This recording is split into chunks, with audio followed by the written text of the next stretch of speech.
Welcome to Leadership Lessons. My guest today is Bart Barber, who is one of three people who will be nominated in Anaheim as a potential president for the Southern Baptist Convention. Next week, I'll interview Dr. Robin Hadaway, and following that will be Dr. Tom Askell. Thank you for joining Leadership Lessons.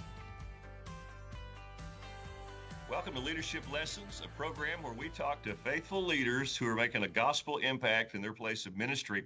My guest today is Bart Barber. We're going to talk a lot about Bart. This is one of three interviews that we'll host with individuals who've been named as candidates who will be announced at the SBC meeting in Anaheim. Bart is one of those three.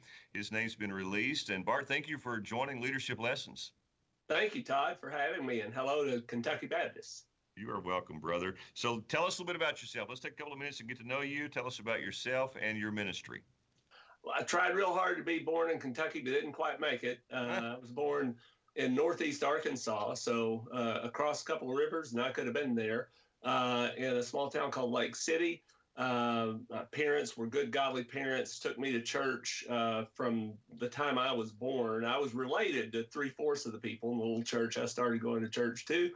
Came to know the Lord very early. God called me to preach at a summer boys camp when I was 11. I preached my first sermon on a mission trip to Michigan in 1985 when I was 15, and led as a pastor a small church there as a senior in high school, and then left there to go to college and then seminary. I'm married to Tracy. I have two kids, Jim and Sarah. We've been at First Baptist Church in Farmersville, Texas for 23 years, since 1999. That's incredible. So do you have any Kentucky connections? Well, I do have some. I used to go to Kentucky, to Mayfield, Kentucky.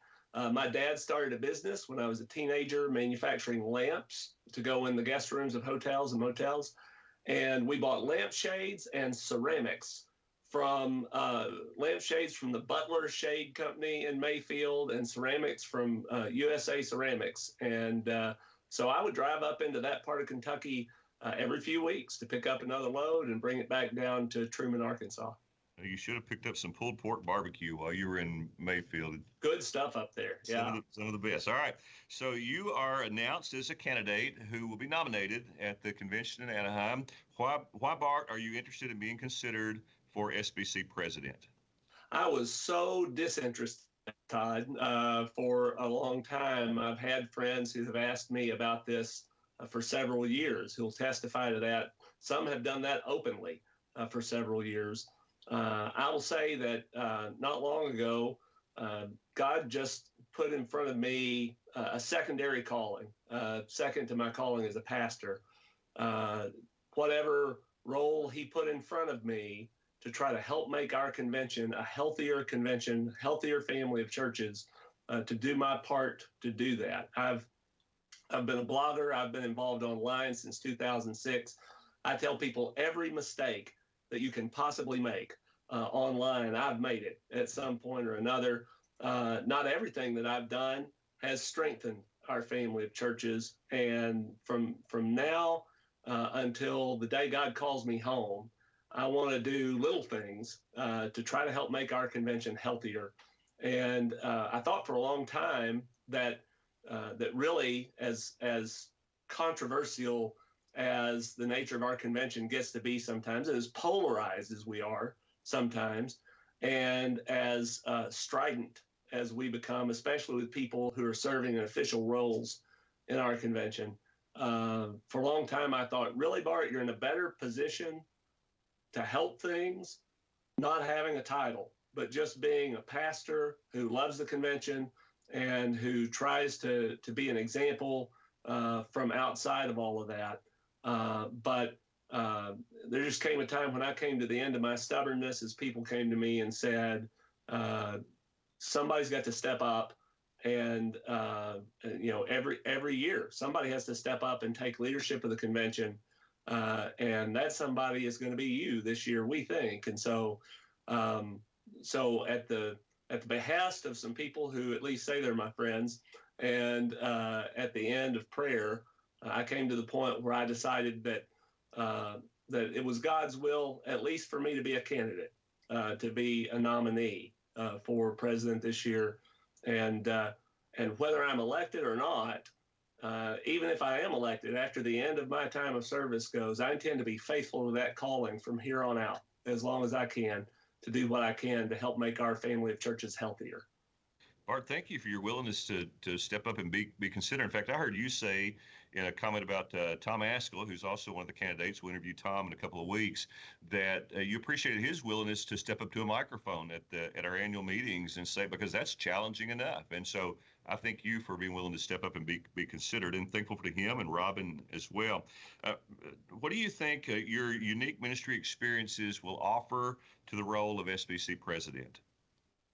Well, I think the people who have asked me to do this, the things that they've brought up have been that I've tended to be someone who listens to what people have to say and attempts to create understanding instead of misunderstanding.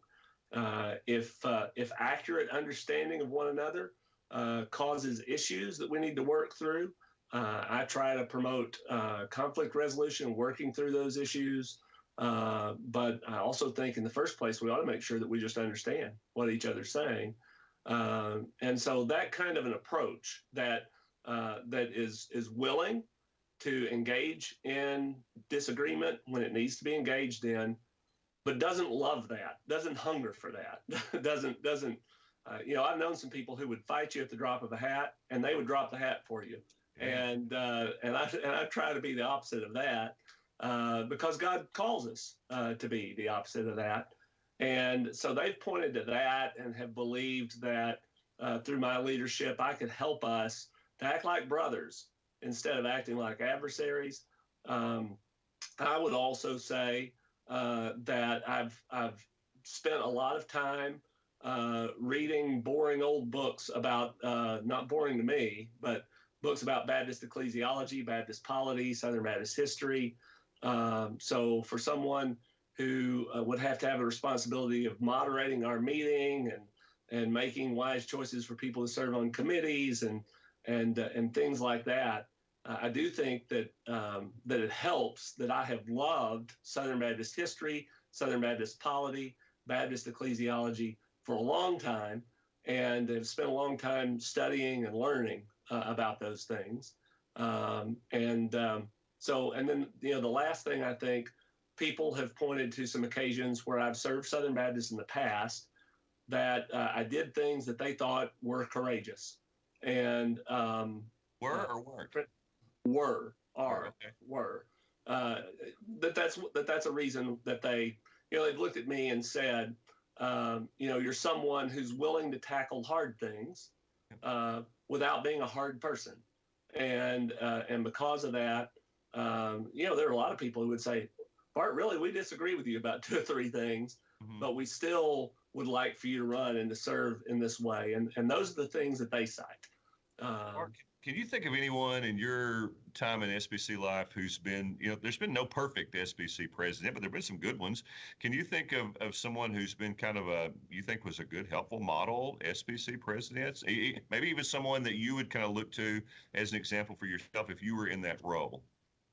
So, are you going to force me to stay within my lifetime? Because I'd really like no, absolutely not. I'd like to go outside of my lifetime. Sure. And Kentucky Baptists ought to love this, because even though there's a point or two that I would disagree with him, Edgar Young Mullins, E.Y. Mullins, who's famous in Kentucky history and in the SBC. What I love about E.Y. Mullins is Southern Baptists were fighting like crazy before E.Y. Mullins came on the scene. Thomas Treadwell Eaton was a candidate to be president of Southern Seminary.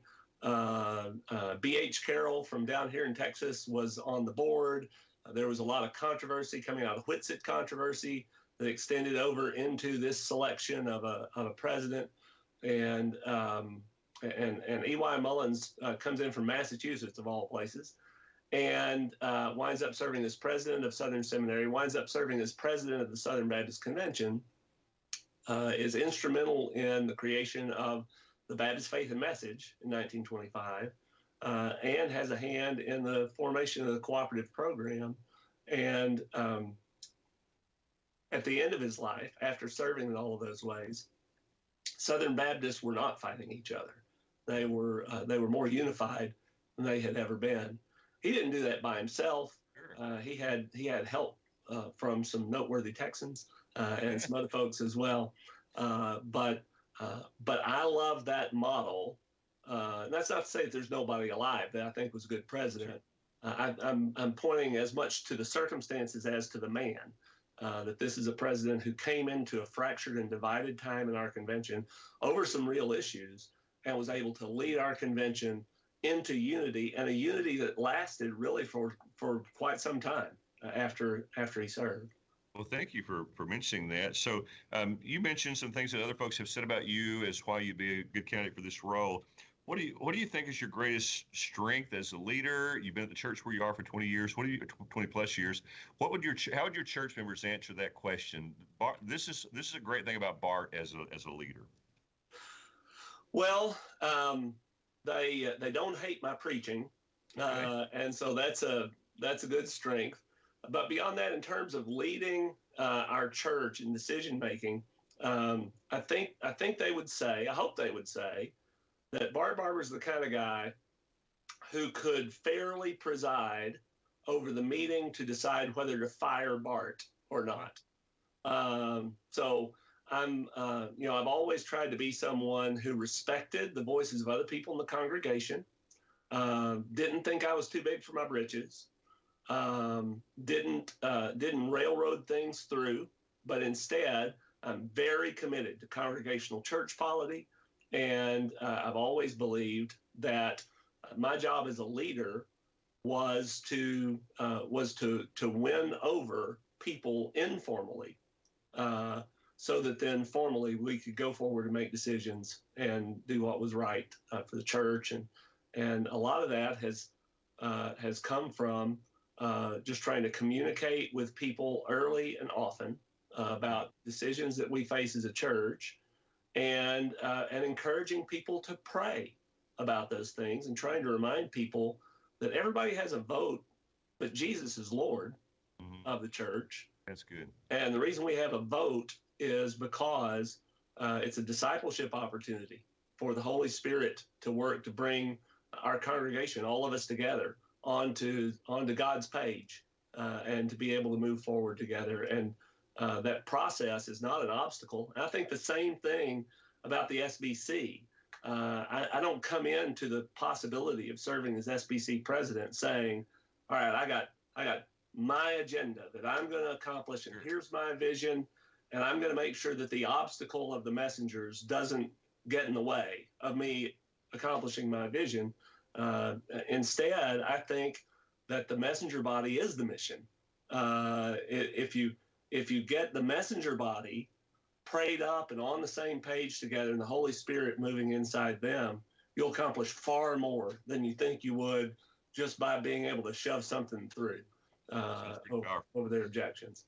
Bart, those same folks who've loved you as pastor for 23 years, who've invested in you and watched you grow, what would they say? Where would they say you need to grow as a leader? Well, that's a real good question. Gosh, it just, I'll tell you some things that they've mentioned to me along the way as we've evaluated different things. I think that they would say that that sometimes, on occasion, I say yes to too many things. That's why we've had a real careful conversation about this around here, and the church has been very supportive of me in this. But I think they would. I think they would also say that that I have to make sure that in my efforts to bring everyone on board, I don't wait too long to get the last few people on board, but that I'm able to pull the trigger and help us move forward even before we've gathered everyone. And I think that's a strength, but I think it's a strength that can also turn into a weakness if you're not real careful about it, because you can paralyze a decision-making body of people waiting for a few people who are just really having trouble getting there. But I like to. My heart is a no man left behind kind of heart, And so sometimes the congregation has to say, look, we've made a decision. It's time to move forward. That's super helpful. I appreciate you sharing so folks can better know who you are. So, Bart, in a minute or less, what does it mean to be Southern Baptist? So I think it's really summed up in the Baptist Faith and Message and the cooperative program. Those things that have endured for a long time. Obviously, the Southern Baptist Convention existed before we had either of those things. But before we had the Baptist Faith and Message, we had Baptist doctrine. And that's always been a foundational part of what it means. But Baptist associations sprout up without causes or needs or budgets or employees or anything like that. We see that in the story of Baptist history because these churches look at each other and say, gosh, we kind of belong together, don't we? We're very similar in our doctrine and practice and outlook. And so that sort of draws us together. And I think the Baptist Faith and Message really exemplifies that. It's our opportunity to state some things that we believe that distinguish us and differentiate us from other denominations. And then the cooperative program talks about once we're together, the Holy Spirit is upon us and calling us to the work of the Great Commission. What are we going to do together once we are together? And the cooperative program is all about that. It's about our working together to call out people who are called to ministry as missionaries and as pastors and as other people who are ministering in the church and other places, and to put everything together in place that needs to be in place to train and equip them, and then to send them out in our states, in the United States, beyond our states, in the world, to share the gospel and plant churches that are healthy and reproducing. And so I think if you love Baptist doctrine and you love the cooperative program, why would you be anything other than Southern Baptist? Baptist doctrine and Baptist cooperation. It makes perfect sense. So if you were to list what you see as the three greatest strengths of the Southern Baptist Convention, what would those be? So the first thing that I would say is we've got a great missionary force of people who are at work all around the world, sharing the gospel, serving people in need. It's amazing what we do. The only people who aren't impressed by it are Southern Baptists who've gotten used to it. And anybody else looks at it and says, wow, this is incredible. I think the second thing that comes to mind for me, I'm biased here, Todd, I'm going to tell you, because my wife, Tracy, for 20 years has volunteered with Southern Baptist Disaster Relief. And through the state Texas Baptist Men here, she, for many years, has been the chair, the national chair of disaster relief child care. They roll up into a hurricane situation, and in 10 hours, they unpack a trailer and they've got a state licensed daycare facility in place, taking care of kids who've been traumatized while mom and dad go fill out FEMA paperwork. I remember when I think it was the NBC News was in Moore, Oklahoma, after one of those tornadoes came through, and they said, you know, if you're waiting on FEMA to come and help you, you're going to be waiting a while, but the faith-based FEMA is already on the ground here, and they're helping people today. And he mentioned Baptist men. He said the government's going to take a while, but Baptist men will get it done today. And so I think that's really an amazing thing. Their state conventions are heavily involved in with disaster relief, and of course NAM is too. And then the IMB's got international things that are going on now in Ukraine, their response. I think that's something that's fabulous, but always it's been the case that the greatest thing going on in Southern Baptist life is local churches. And I think that's still the case, that we have autonomous local churches that are all over the place, such that communication departments for the Kentucky Baptist Convention and every other state convention, and for the National Southern Baptist Convention, they're releasing stories every week that you've never heard and that I've never heard about some little church somewhere that's doing something innovative and godly and incredible to live out and proclaim the gospel to people who are around watching. Making a difference. Great answer. All right. So you give us the three greatest strengths as a great missionary force, disaster relief, local churches. What do you see as the three greatest challenges, Bart? So for the national convention, I think for the Southern Baptist Convention, the three greatest challenges that we face right now are one, the sex abuse response. The Sex Abuse Task Force is going to be bringing a report out any day now. We'll all be getting a look at the report from Guideposts that's going to be presented to the entire convention. That's a challenge, not just because it's a business item for the SBC annual meeting, and not just because we're concerned that the findings of this task force are going to reflect things that may reflect poorly on some of our entities or our churches, but also because of the second. I'm going to tell you the second challenge that we're facing, and I'm going to link it with this one. The second challenge that we face is that we're in a culture that is rapidly moving away from anything that's Judeo-Christian, that has come to the point now where there's a hostility against Christianity, and particularly against our kind of Christianity. The Southern Baptist Convention epitomizes the kind of Christianity that Hollywood doesn't like, that your TV channel doesn't like, that the large sector of the internet doesn't like. We're the foils of stories, and we're the antagonists in movies and TV shows and whatever else. And so because of that, I think really, Todd, that there's a time of opportunity coming in the midst of all that, even though there are frightening, ominous things that are happening, because this culture that's moving further and further away from biblical Christianity is also a culture that's creating more and more depression and anxiety and suicide attempt and whatever else in young people and teenagers. The stories that are coming out about the situation for young boys, the situation for teenagers in general, challenges that young girls are facing.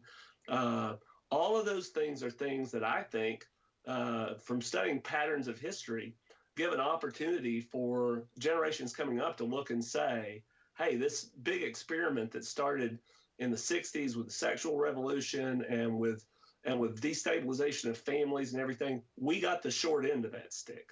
There's got to be something better than that out there. I think it's really difficult to make that case if you've got sex abuse happening in your churches. Yeah.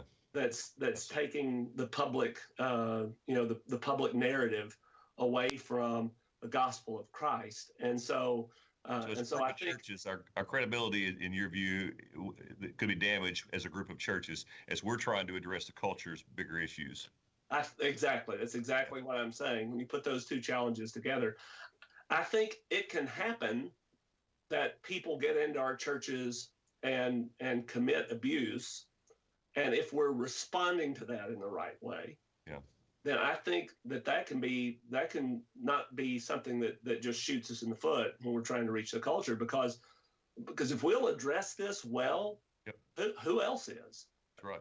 Public schools have been working like crazy for a long time to try to address this. You still see a story every few months about something happening in a public school between a teacher and a student or something like that. And so, if we can address this well, I think it's a great opportunity for us to say, this is damaging. We've seen the damage right up front of the way that our culture is changing with regard to sex and gender.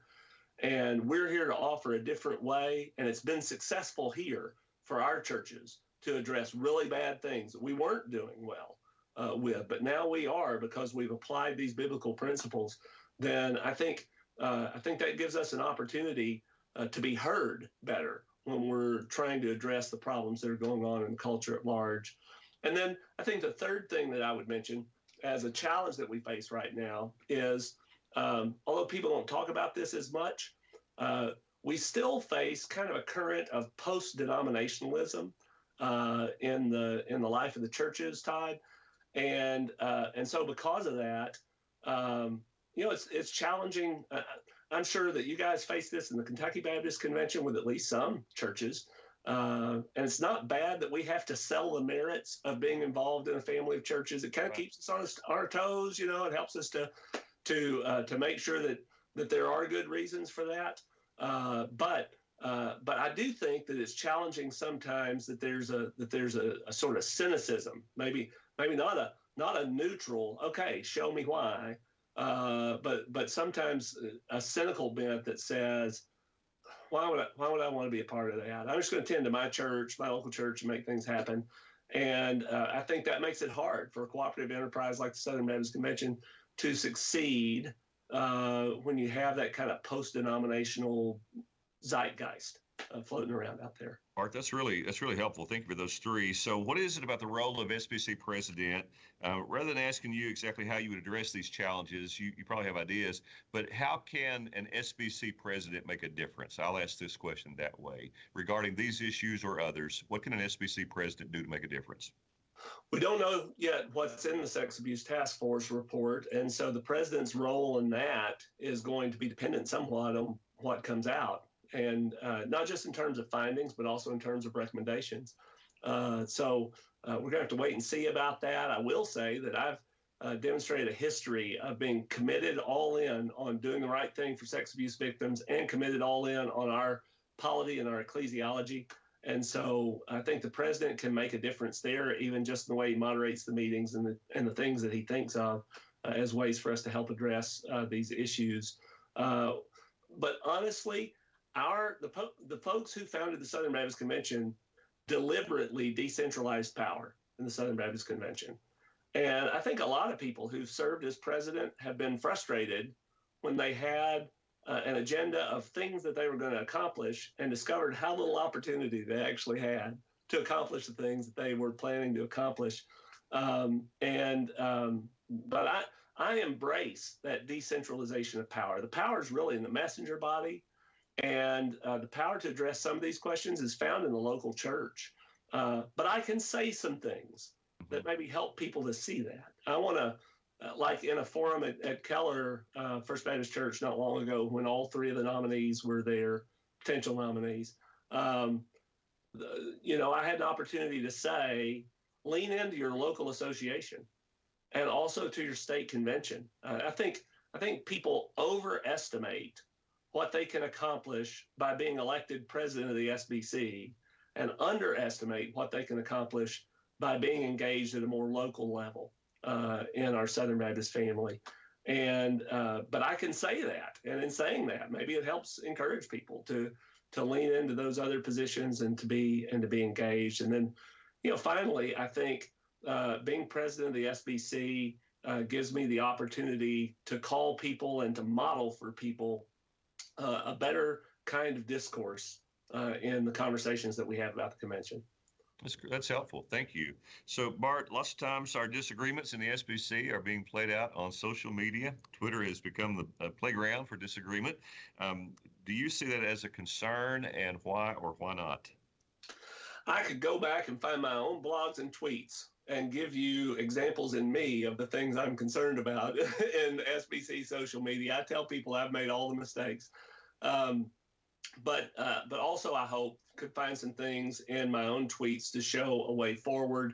Honestly, we're going to have to look to the Bible for our pattern instead of looking to other social media personalities for our pattern. We're going to agree in content with some things that people in the world are saying, but we need to be different in terms of the content of our heart and the way that we're saying them. And our difference in character made by the Holy Spirit ought to be evident in our social media. It's not always. Social media has done some good things for us in Southern Baptist life. I don't want to act like it's all bad. It's not all bad. Right. My church was collecting our Lottie Moon offering, and we had missionaries on the field replying by Twitter, cheering on my congregation for what we were doing, giving through Lottie Moon, the Lottie Moon offering.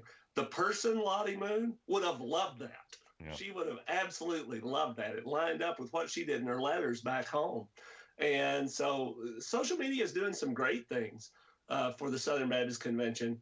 We just have to be careful to keep at bay those fleshly passions that can grab a hold of your feet and really do damage.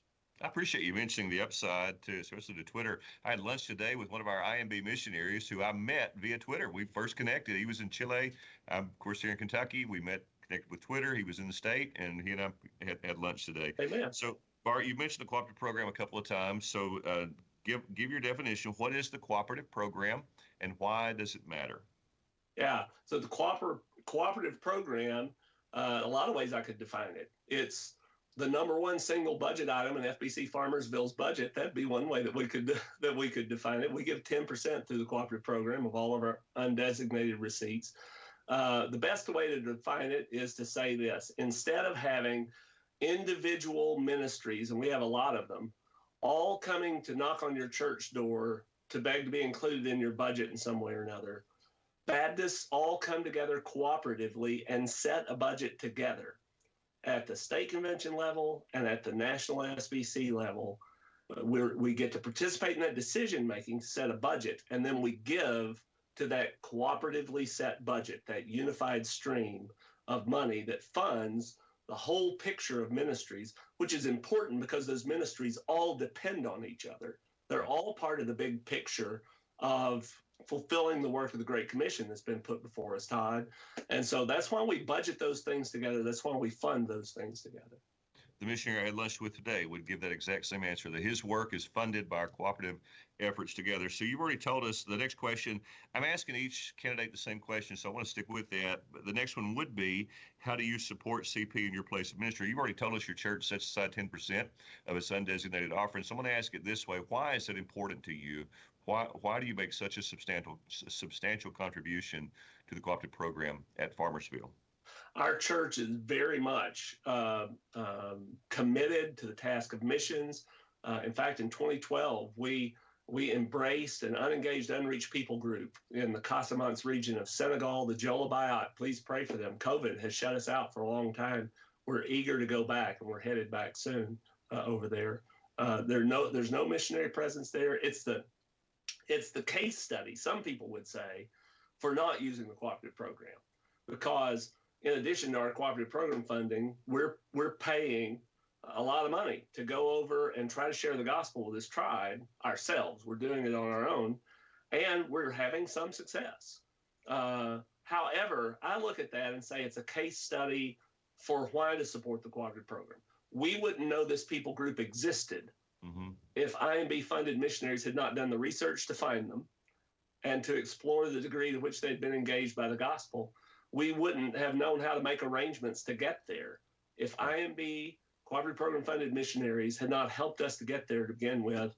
And every time we've needed advice, we've turned to them to ask them about that. And I'll tell you, I've got a PhD from a Southern Baptist seminary, and in sharing the gospel with people who didn't finish high school in that region of Africa, I've had to draw on things I learned in History of Spiritual Awakening seminar with Roy Fish.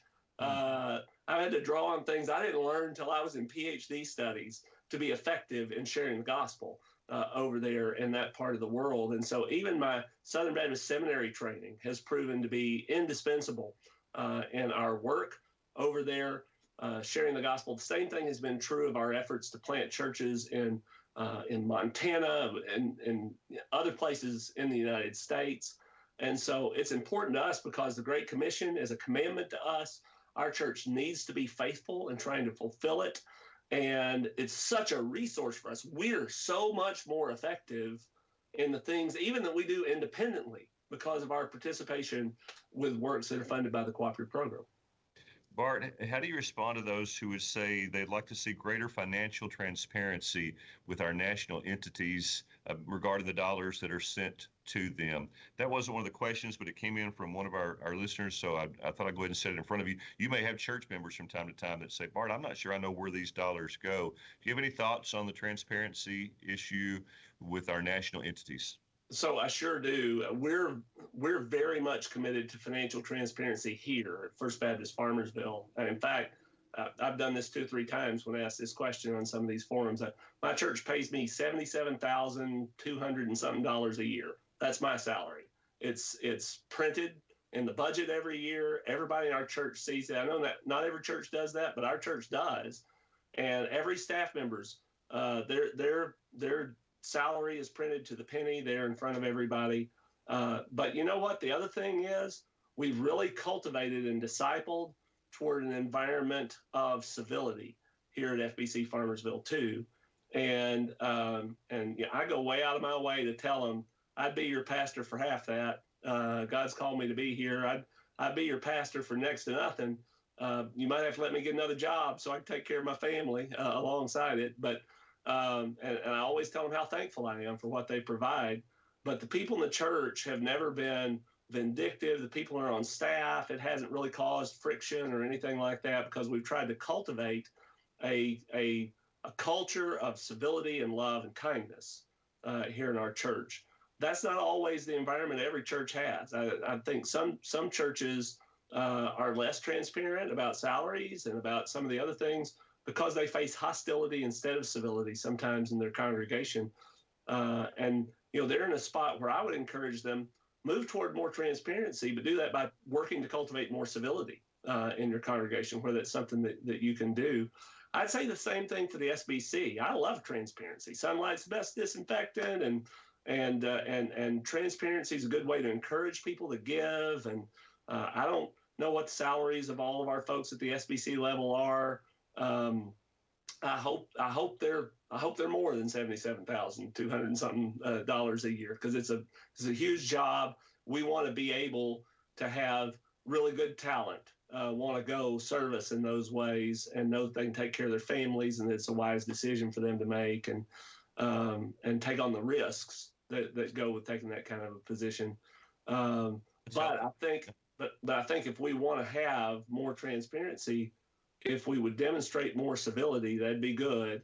But the last thing I'd say is this, Todd. I think for people who want more transparency, I think the Sex Abuse Task Force is really a good case study for us to look at. It's one thing when one person in the Southern Baptist Convention wants more transparency, or even when 4 or 5 churches or a group of people on Facebook or whatever want more transparency in the Southern Baptist Convention. But when the messenger body wanted a transparent investigation of the executive committee, they got it. And Bart, so it's a classic example of our system works. It works. You have to work our system, but it can work to get to the issues that are concerning people. It does. So I suspect we've got exactly the level of transparency at the SBC that our messenger body actually cares about and wants. Yeah, that's really helpful. So if my predecessor, Dr. Paul Chitwood, used to remind us that you eat at the table of the cooperative program, you need to promote the cooperative program. What is your short stump speech for promoting the cooperative program? How would you promote it as president of the SBC? I would say that it's the only way that your church can give to multiply your effect in fulfilling the Great Commission, that also allows you to enjoy accountability of all the people who are performing that work to your church in terms of their effectiveness or their doctrinal standards or whatever else. Yeah. First Baptist Farmersville, we just don't fund, except for our local association, we just don't fund anything outside of the cooperative program in terms of missions work. And for that reason, when people come and ask me, hey, man, I agree with you doctrinally, and I'm going to a great place. Come fund me. You can do this in addition to your cooperative program or whatever. Fund me a little bit.